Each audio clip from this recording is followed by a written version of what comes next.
Siyam na suspect sa pagpatay sa 2 tao sa probinsya ng Quirino ang naaresto ng mga otoridad.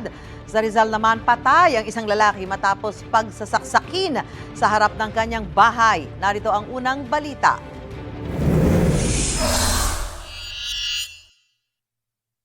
Patay ang lalaking iyan matapos pagsasaksakin sa tapat ng kanyang bahay sa Barangay San Jose, Antipolo, Rizal. Sa imbestigasyon ng pulisya, nakita pa ng isang kaanak ng biktima ang pagtakas ng isa sa 4 na salarin na may hawak na patalim. Sa isinagawang follow-up operation na aresto ang mga sospek, tumanggi sila magbigay ng pahayag.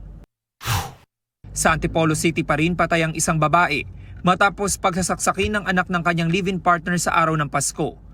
Batay sa imbestigasyon, nagiinuman ng biktima at sospek sa kanilang bahay sa Barangay Kupang na magtalo sila dahil umano sa mga gastusin sa bahay. Nagtamo ng saksak sa leeg ang biktima na kanyang ikinamatay. Nakatakas naman ang sospek. Arestado ang 9 na sospek sa pamamaril at pagpatay sa 2 biktima sa Barangay Villa Norte sa Madela, Quirino. Sa ulat ng mga pulis, pinagbabarilang isang lalaki at isang babae sa harap ng isang resto bar. Pinaghahanap pa ang gunman. Inihanda na rin ang reklamong isasampa sa mga naarestong sospek. Wala silang pahayag.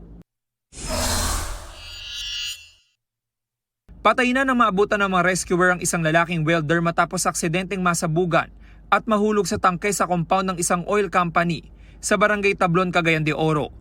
Batay sa investigasyon ng mga pulis, posibleng ang krudo na nasa tangke at moisture nito ang dahilan ng pagsabog. Nagtamo ng mga paso sa katawan ng biktima. Sinubukan ng news team na makuha ang pahayag ng kumpanyang pinangyarihan ng insidente. Ayon sa mga pulis, may kasunduan na ang kumpanyang pinagtatrabahuan ng biktima at kanyang mga kaanak. Ito ang unang balita. James Agustin para sa GMA Integrated News.